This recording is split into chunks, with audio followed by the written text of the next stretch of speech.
The Wilkes-Barre Scranton Penguins announced their new head coach on Wednesday, and Pat and I are going to discuss that right after this.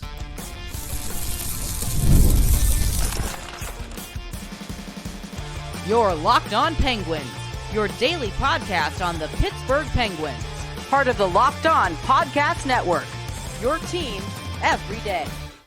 Hello and welcome back to another episode of the Locked On Penguins podcast. I am one of your hosts, Hunter Hodes. You can follow me on Twitter at Hunter Hodes, joined by my co-host, Patrick Damp. You can follow him on Twitter at Sinnerforwet, and you can follow the show's Twitter at LO_Penguins. Of course, thank you all so much for making this your first listen / watch of the day. We are free and available on all platforms. And finally, today's episode is brought to you by Game Time. Download the Game Time app, create an account, and use code LOCKEDONNHL for $20 off your first purchase. Terms apply. So we did get some Pittsburgh Penguins related news on Wednesday as Kyle Dubas and Jason Spezza announced that Kirk MacDonald has been named the new head coach of the Wilkes Barre Scranton Penguins. That is the AHL affiliate of the Pittsburgh Penguins. MacDonald, for those who are unaware, he has spent the last couple of seasons as the head coach of the Dubuque Fighting Saints in the USHL.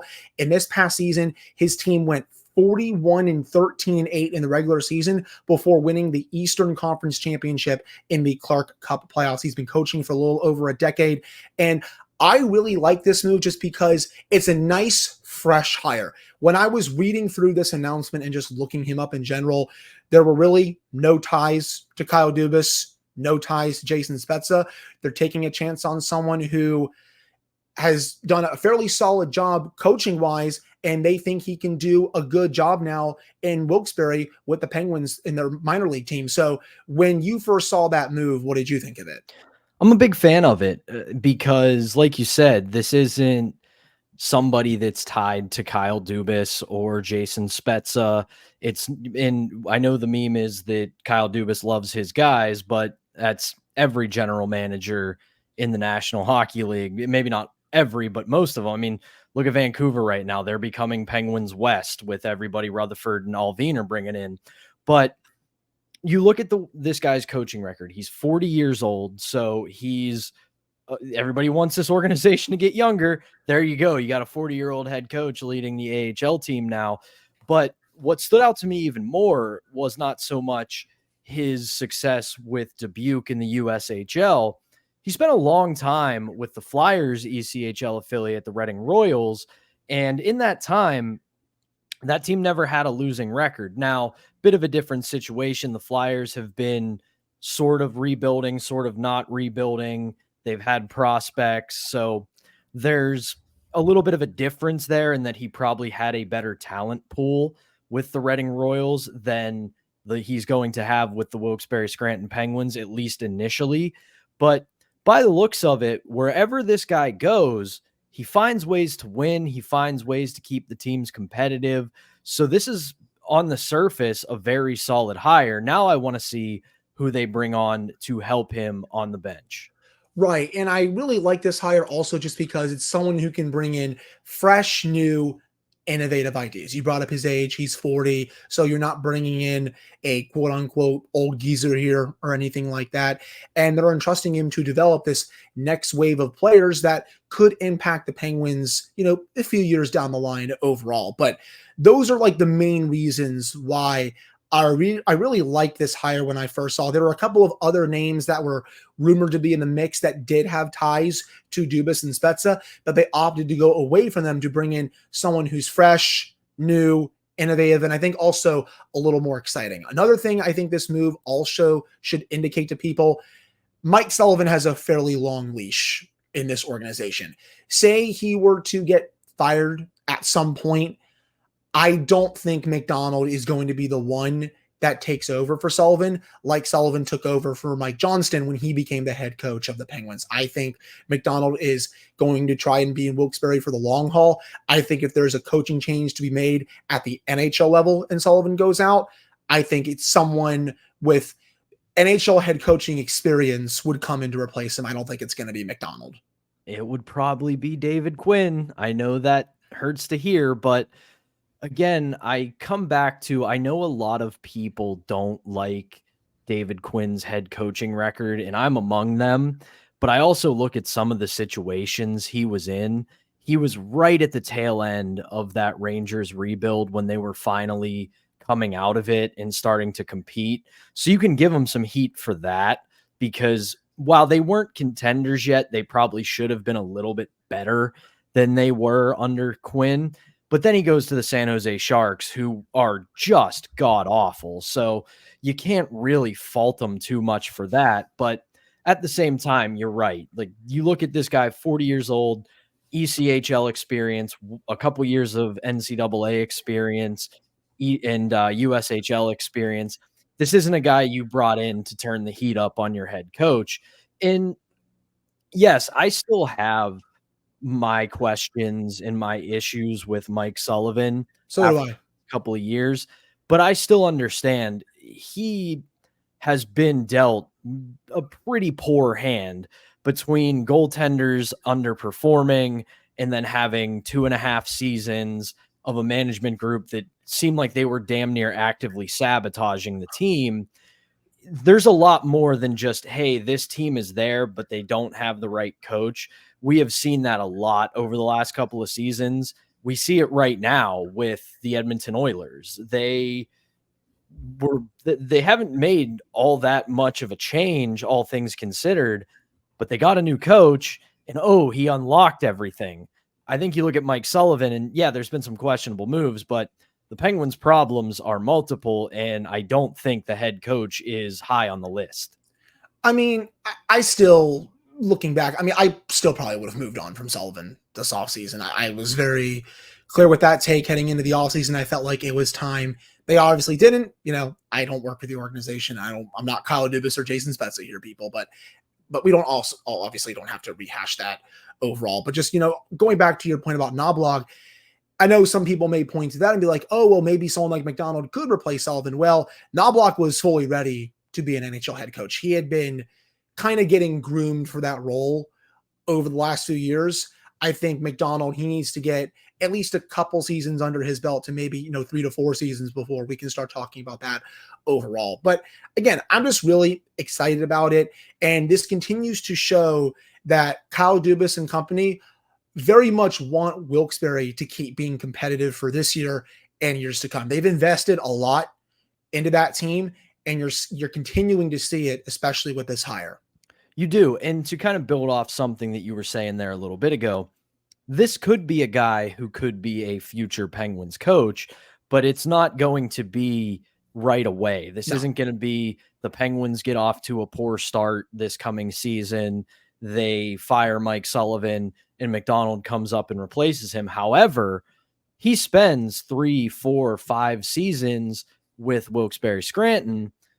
Then maybe you can look at him as a potential head coach, because let's be honest here, the levels he's coached, minor, major, pro, ECHL, and college, way different beast when you get into the AHL, because AHL, you're dealing with legitimate top tier prospects. You're dealing with guys, in a lot of occasions, guys who have had an NHL career and are on the tail end of it or trying to keep it alive. And it's just a much different business than what he's had experience in. So you want to see how he reacts to having those type of players at his disposal, how he develops them, how he coaches them, how he interacts with them, because it is a much different business when you get up to this level. But at the end of the day, you look at his coaching track record, he's been successful pretty much everywhere he's gone. So he has an ability to work with younger talent and get them going.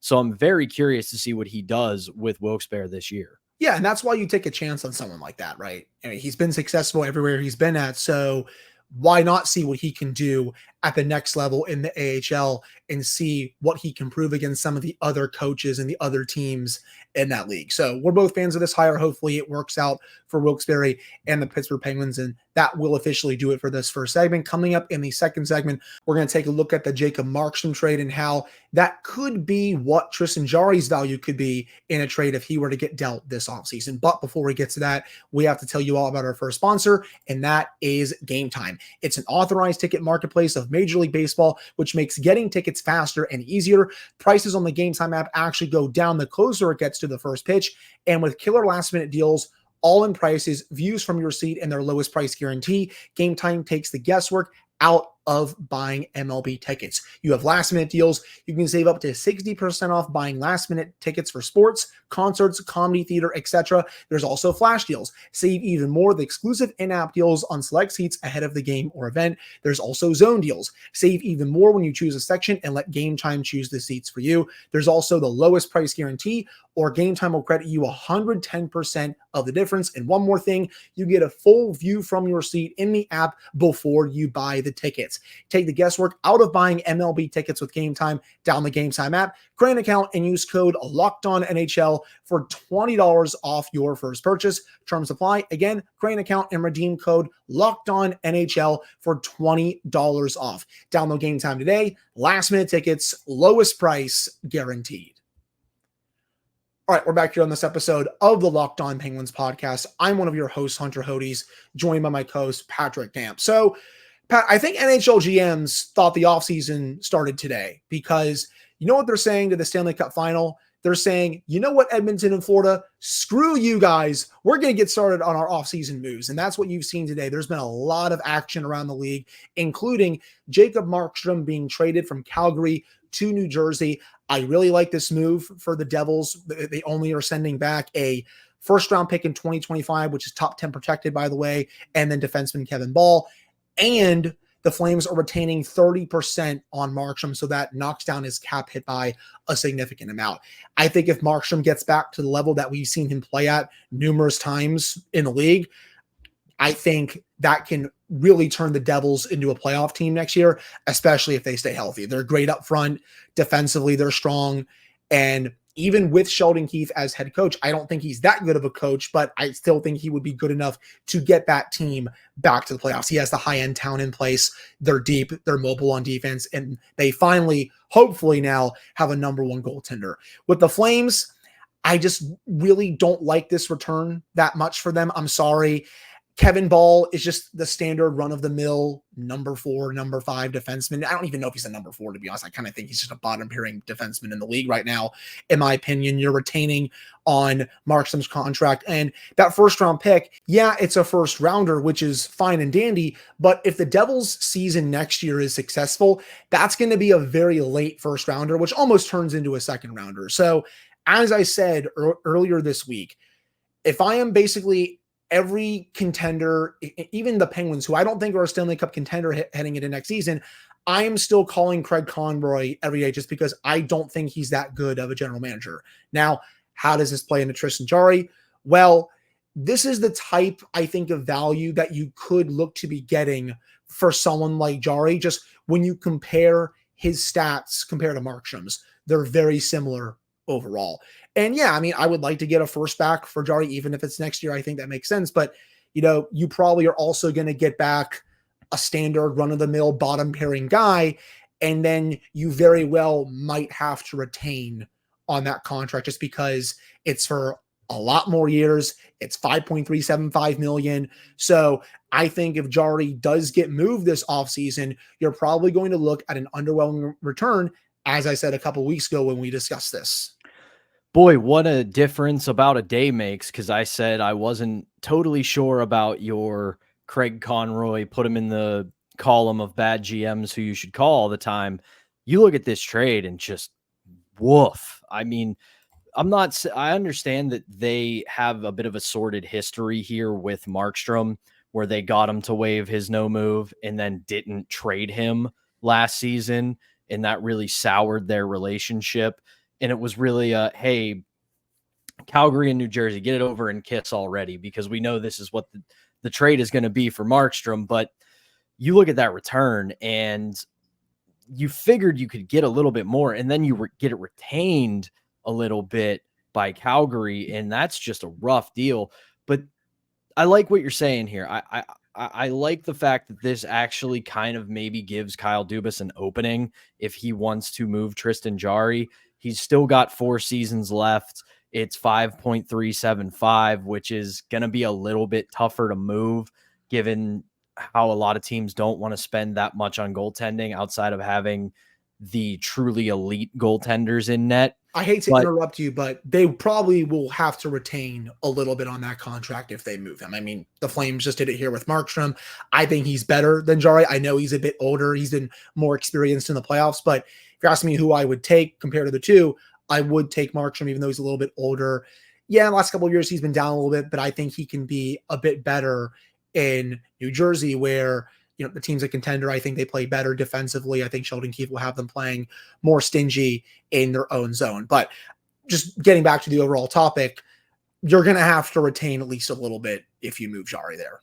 For sure. And the one thing I want to address is because when this trade became official, the clarion call went out for a lot of Penguins fans of, oh, Kyle Dubas, get on the phone, re-sign Ned and get rid of Jarry, trade Jarry and get Ned back here and bring up Blomqvist. I want people to remember something.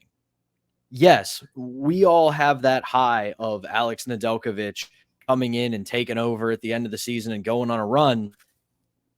The numbers between Jarry and Nedeljkovic are very similar, and Nedeljkovic played 13 less games. So you don't really know if Nedeljkovic is a starter. I like Ned. I think he's bounced back. I think he's going to get a payday, but I still don't have confidence in him being a starting goaltender. And I know everybody is excited about Joel Blomqvist. I am too, but we have very recent memories of this exact scenario. You have a goaltender who lights up Wilkes Barre Scranton, comes up, plays well for a season and a half, maybe two, and then flames out. Matt Murray, Tristan Jarry. So maybe that doesn't happen with Blomqvist. Maybe he is the real deal. Maybe he develops into a true blue starter. But for where this franchise is right now, you are going to have to get something solid in net if you want to go where this team claims it wants to go.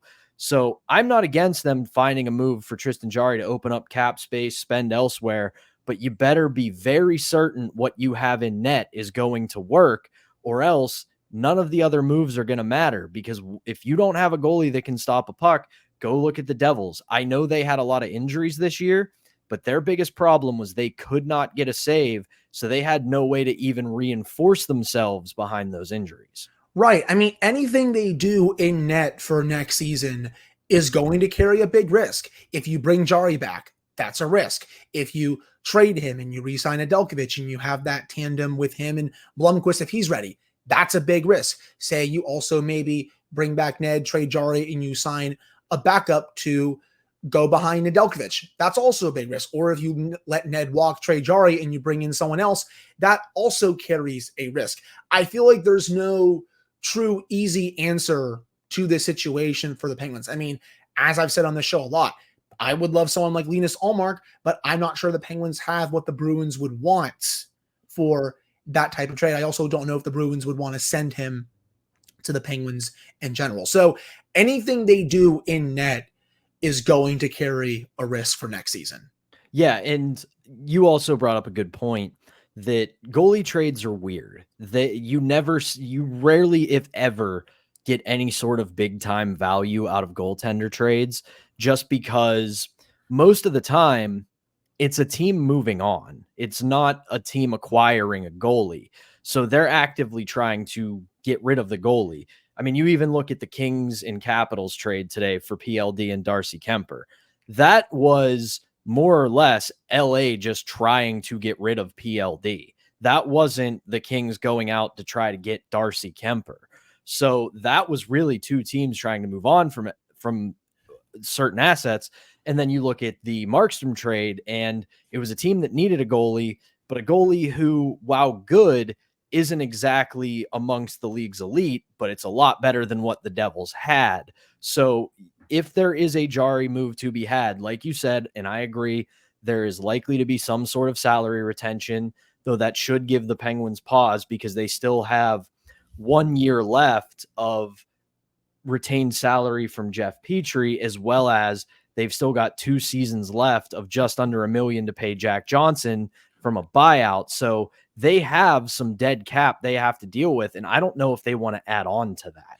Right. I agree. I'm not really sure they would want to retain money on that deal for the next 4 years if they were to move Jarry. I think in a perfect world, if they were to move him, they want to get out of that entire salary. They don't want to retain any sort of that contract for the next 4 years. But this offseason might get wild no matter what. It's been very busy today. You brought up that Dubois trade for Kemper. And I was going to bring up, if you didn't, Pat, I mean, the Capitals were very much trying to get out of that Kemper contract. It did not work out for them. Charlie Lindgren very much outplayed Kemper this season in Washington. He's going to be the starter for the Caps. For Dubois, that's a big risk for Washington, man. I just don't really know. I think Dubois, could he work out there? Sure. He's still young enough, but from what I've seen in his career so far, I don't know, man. I just think it's too risky for me, but maybe I'm wrong. I've been wrong plenty of times. I personally would not have made that deal if I'm Washington. That's 7 years, man. That's 7 years. And this isn't a guy who just needed a change of scenery because he already got it. Yeah. And you know what you're getting here. This is officially a troubled asset. And getting out of that at this point, if you're the Capitals and it doesn't work out over the next year or two, the only option you're going to have is buyout, because no team is going to touch him at this point. Now, like you said, there's a very real possibility he could work out. He's 25 years old and he's had some success in the National Hockey League. He very well could turn it around in Washington, but we said that about LA. So we will see. I don't know if I like that move. That is truly a day of, I don't like it, but I can see it working out in some way later on down the road. Yeah, I agree with you. And just going back to the goaltender discussion for one more thing before we head to our final break. I said on Twitter today, I'll say it again here. A lot of times with goaltender trades, you get below market value back. There's been some cases where a team will overpay for a goaltender. It can happen, but in more cases than not, you're going to see a trade kind of like this one where, again, it's cool that the Flames got a first, but in a perfect world for the Devils, it's a very late first round pick, especially if they make the playoffs next year. And right now, if I were a betting man, I would bet for New Jersey to bounce back and make the playoffs next year. And, you get that run-of-the-mill defenseman, the retention. Again, it's just really not that much coming back. I mean, I think for the Penguins, it'd be cool in a vacuum if they got a first and 25 back for Jarry. But I also know that first rounder, if they get it back and he goes to a bona fide contender, for example, it's probably going to be a late pick in the first round. But I think that'll do it for this second segment. Coming up to end the show, Connor McDavid, we are not worthy after that performance on Tuesday night. Pat and I are going to recap Game 5 of the Stanley Cup Final and see if the Oilers can send this back to Sunrise all tied up. That's all coming up right after this. All right, we're back here on this episode of the Locked On Penguins podcast. I'm one of your hosts, Hunter Hodes, joined by my co-host, Patrick Damp. So, Pat, Connor McDavid, this is what I'm doing right now. Really, like people that are watching can see, we are not worthy. Just an incredible performance once again from Connor McDavid. 8 points in his last 2 games. And I have some history here for you. First player in Stanley Cup Final history with 8 points in a 2-game span. He's been on the ice for 53 of the 80 goals the Oilers have scored this postseason and has a point in 42 of them. That comes from Dmitry Filipovich. He does a great job with hockey content. He is playing on another level right now. And if he's able to finish this off and lead the Oilers to this historic comeback, he will already be a top 10 player of all time. That might be a hot take to some people, but to me, it's not. I think if he's able to finish this off and continue to put this team on his back, he will already be a top 10 player of all time. I'm out of words. I really am. It's incredible to watch. And do you hear that, Florida? Do you hear it? Do you hear the footsteps? It's getting a little hot in here, isn't it? Tugging at the collar a little bit. All I'm saying, to win in 7, you got to lose 3. And I did say Oilers in 7. But here's the thing that I will say about this, other than putting aside how great Edmonton has played over the last 2 games, especially McDavid, especially Stuart Skinner. Let's not lose sight of that fact. The last 2 games, Stuart Skinner has been really good. This wasn't Edmonton absolutely running Florida's show for 2 straight games, and Stuart Skinner had the time to make a sandwich and hang out in his crease. He's had to make some huge saves. But I will say this. Last night, you watch that game from about the 7-8 minute mark of the second period to the end of the game, Florida came back to life. And that could be a little scary for Edmonton. Florida kind of found their footing again. They started playing that high intensity, heavy forecheck, all systems go kind of game. And if you're Edmonton, you're very happy that you're getting it back to Alberta for game 6. But the Panthers are coming, man. They know they have completely screwed up. The pressure has completely shifted from Edmonton to Florida. Now Florida has to close this out. And I don't know if they'll do it in game 6. I think there might be a little bit of a momentum swing and a momentum lift for Edmonton on Friday. But still, I liked a lot of what I saw from Florida in the second half of the game. If they start on time on Friday, it might be curtains for Edmonton.